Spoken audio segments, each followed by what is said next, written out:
Hi folks, welcome to the John Image channel. My name's John Newton and this video is about microphones.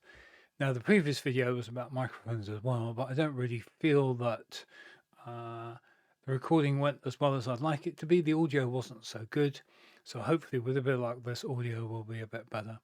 I have got a different microphone, but I think that the setup that I'm using here, because I'm using OBS, wasn't quite as good as it should have been. So hopefully this one is better than the previous one. So at the moment I'm using a dynamic microphone, and the reason I'm using a dynamic microphone in this particular orientation is that basically my room is not treated as a non-echo place, or it has no protection against echoes or resonance or anything like that. The only thing that I do have is that in the corner, which is an old rug which is thrown up against the wall. Because that fireplace was very echoey. It's not used anymore. It's a very old house that we're in here. It does have some weird, strange noises and echoes. So dynamic microphones are particularly good for places which are not treated for audio. And I'm going to go to the website that I used previously, which is a website called Thomann.de. And that has quite a lot of microphones there. I think it's the biggest retailer of microphones in Europe. If you know somebody else who's bigger in Europe, in the EU, then do let me know. So let's just move over to the website. And I'm down in the bottom right hand corner if you've lost track of me, with a bit of luck. Anyway, so this is large diaphragm microphones, and I think I'm probably going to start off by talking about the top two popular microphones here on Thomann. And one is a condenser microphone, and the other is a dynamic microphone. Now they're pricey, the pair of them. They're not for the faint of heart. If you're trying to start off and you don't want to spend a lot of money, then these two are probably a little bit outside your price range. Now, all the prices here are in euros. It's worth about 20% more than the dollar is, so you can work that out. Or you can do your own conversion depending on what currency that you're working at the moment. I happen to be using euros. I'm actually in Bulgaria, where we use a currency called leva, but we don't want to be dealing in that. It's far too confusing. This is the closest to dollars that I can get. And euros and dollars, not that dissimilar. So let's just talk about the microphones, and that seems to be a good place to start. The Rode NT1 complete vocal recording microphone at 179 euros. And we look at this one, and this is a condenser microphone. Now, the key thing about condenser microphones is that they pick up every tiny, minuscule piece of audio that is in the area that you are performing in, because that's what we're talking about here. We're talking about performance. When you're recording, when you're streaming, you are performing to an audience with a little bit of luck. Although my audience on this channel, as I'm recording this, is very low, that doesn't really matter when you're starting off. It's about getting a good result that you're happy with, and that people come across they'll be happy with it as well. And with a bit of luck, the sound on this one and the video on this one is slightly better than the previous recording that I made. So we just go over to this microphone, and that is a side view of it. That's the front view of it. And 179 euros. Now they do an awful lot of microphones, Rode condenser microphones. They even do dynamic microphones these days. And one of the most popular ones is, like I said, this particular one from Rode NT1A. It's got lots of gizmos attached to it. And you know, if you want to use it, you will need an audio interface that has phantom power on it. Most USB audio interfaces have phantom power on it these days, and you know, this is what it looks like, and this is what the spider looks like, or the shock mount, depending on the way that you look at it. It's uh, just people call it different things depending on where you are and how you think about it. The shock mount or the spider is there to protect your microphone against little shocks, like you might be touching the desk or you might touch the microphone, and the sound of that shouldn't be transferred into the actual what we're listening to. And they do pick up every little tiny nuance that you might get when you are broadcasting or recording. Let's just call it streaming at the moment. It applies to pretty much everything, and it's a good microphone, and it's not horrendously expensive, because when it comes to microphones, the sky is the limit price wise.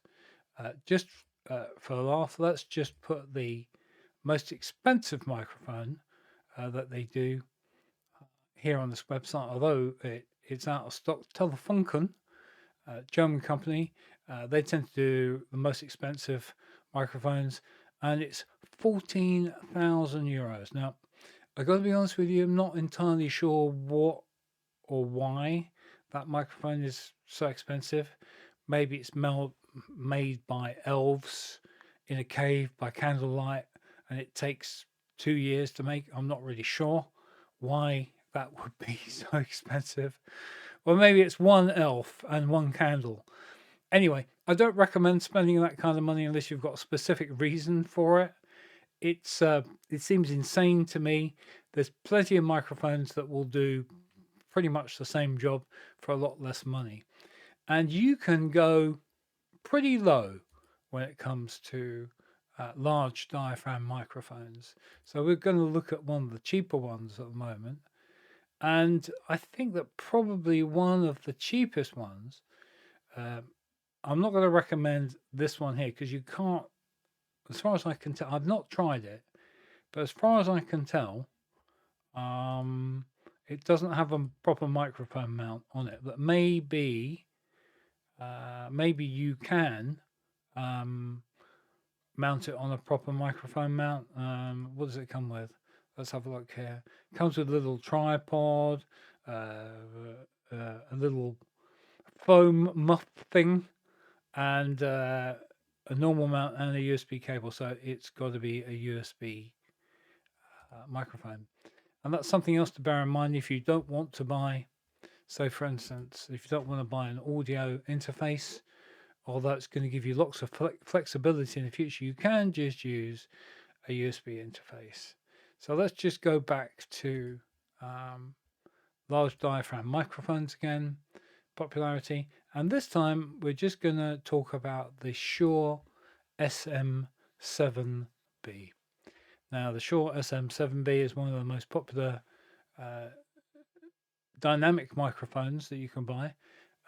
It's seen on screen in many podcasts, many YouTube videos. One of the top podcaster, Joe Rogan, uses these or a slightly different version of them. 389 euros seems very expensive in my book for what you get. But you can, like I said, the sky's the limit when it comes to microphones, and it's really up to you how much or how little that you want to spend or can afford to spend when you're first starting off. You know, you're probably not going to want a very expensive microphone because, you know, you've earned no money out of YouTube, or you don't have much money, but you've got something that you want to talk about on YouTube or in some other channel that you want to upload your videos to. So although I can't recommend this because I haven't tried it, I am using a slightly more expensive dynamic microphone at the moment. And this one is made by a firm called SE Electronics.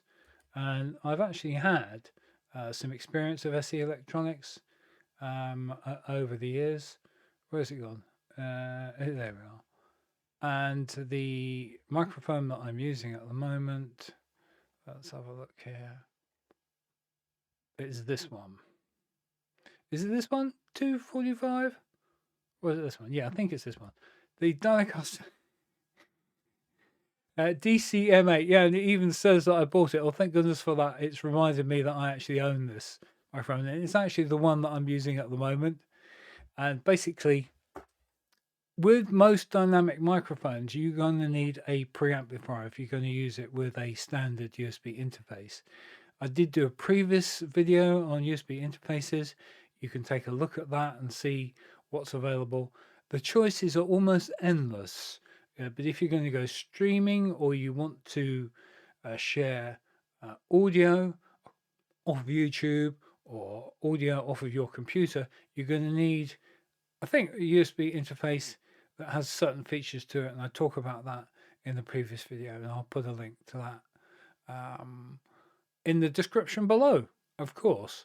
Now, why did I choose this one? It's got a built-in preamplifier in it. You don't have to add it. Just to show you that you can waste a lot of money with microphones, and it becomes a little bit of a black hole that you can go down. I quite like SE Electronics stuff.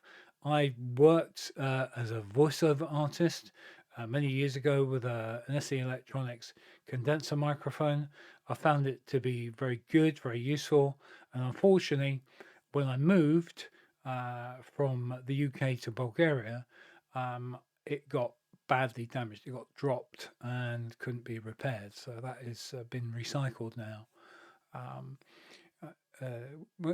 Just literally as we were moving from the house to the van, it wasn't in a box. It was just I was going to put it in a box in the back of the van, and I just dropped it on the road and basically completely broke it.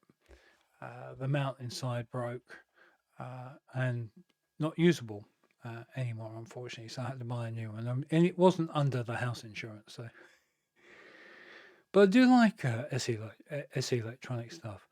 They're a relatively small microphone firm, and I think they do good stuff, although I've heard not so good things about their customer service, although I don't know whether that's true or not. So let's just go to a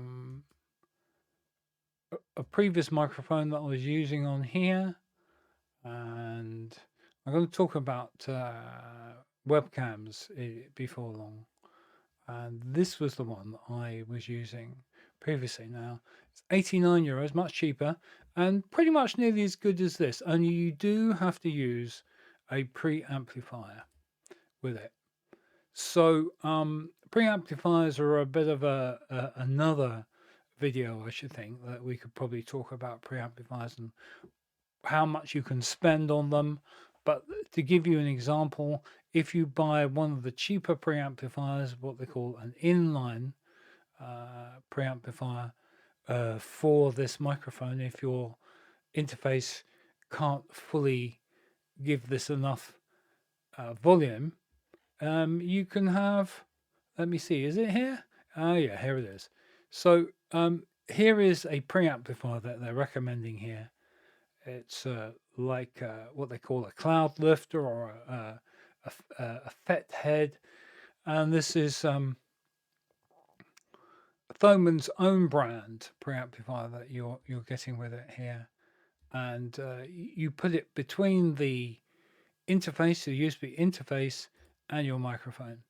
Now, generally speaking, there are two choices of doing it. That you can either put the preamp, plug it into the back of your microphone, add a lead, and put that into your USB interface, or you can put it between the USB interface and your plug, but you will need an adapter, which I've tried both of those, and I don't find them, either of them, particularly useful to use or handy. And as you can see, it's €135 for that microphone and the preamp. And it may not be guaranteed, say for instance, that you're going to get the right level of audio. Now, I'm using a USB interface made by Arturia, and let's just get this one up here so you can see which one that I got. My orders. Where is it? Is it in here? Oh no, it's not in here. It's I remember because I didn't buy it off of Thomann, I bought it elsewhere. But let's just find Arturia while we're here. You can tell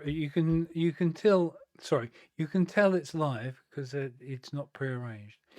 So let's have a look here. What have we got? USB audio interfaces, and I have the Mini Fuse White, which was 139 euros. Now they don't keep it in stock. I don't quite know why. Maybe it's not as popular as others. It's pretty good, but I found that the volume on it was very low, and that even with the preamplifier, it was struggling to give me the right audio on this microphone that I was using that was made by Thomann. Anyway, so I switched to the SE microphone because I know they're reliable, I know they're loud, I know that the audio is pretty good on them, and I really like using this particular one. Now I'm going to create a link that I'm going to put at the bottom of this video of things that I like and that I know of. And if you want, you can buy it off of those. Just to let you know that this video is not sponsored in any way.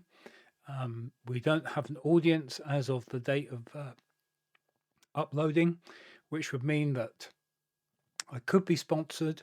I have to have a minimum of 5,000 followers in order to be sponsored by Thomann. And at the moment, I think it's like 200 or less. And so I can't make any money off of this video. YouTube, I need to have 1,000 subscribers and, you know, a certain amount of watch time. And it's got nowhere near that at the moment. If you'd like to support me, there are links down low in the description of how to donate or how to gift or how to send me some cash. And any donations will, of course, be appreciated and will be put towards producing videos for YouTube. And so let's just quickly go back, if we can, to large diaphragm microphones, which is just here, and talk about what the difference is between a large diaphragm microphone and a small diaphragm microphone.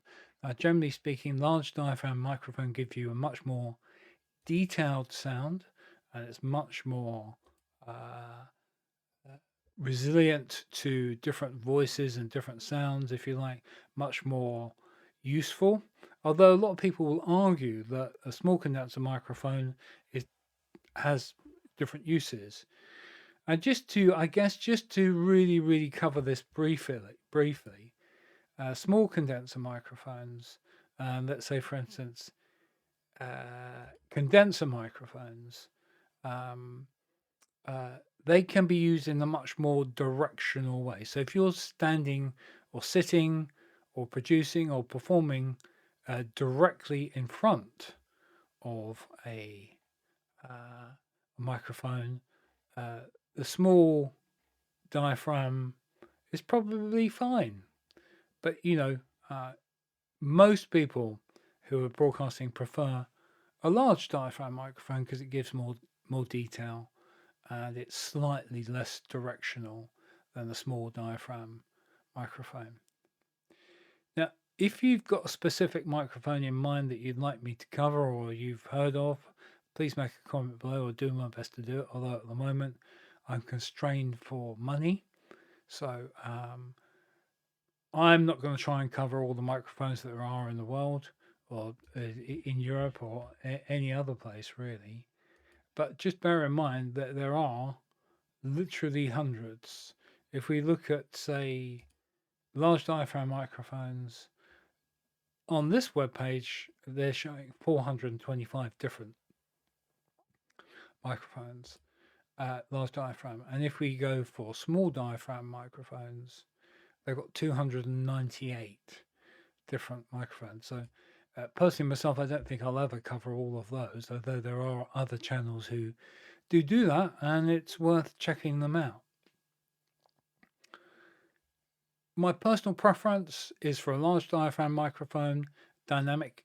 If you want to do voiceover, then a condenser microphone for you is probably going to be better than that. And it has more detail, and you will need to have a room which is treated so that you don't get resonance. So one of the most famous microphones, and it's used in studios all the way around the world for producing music studios, voiceover studios, radio studios, um, is the Neumann. And I think I might have mentioned this before in a previous video. If you're going to buy a Neumann microphone, do not buy the cheapest one. And the reason for that is that it does not come with a shock mount. What you want is you want one that comes with a shock mount. So the TLM 102 should be the cheapest one that you buy. This happens to be B stock. I guess somebody bought it, didn't like it for some reason or other, and so consequently sent it back, and you get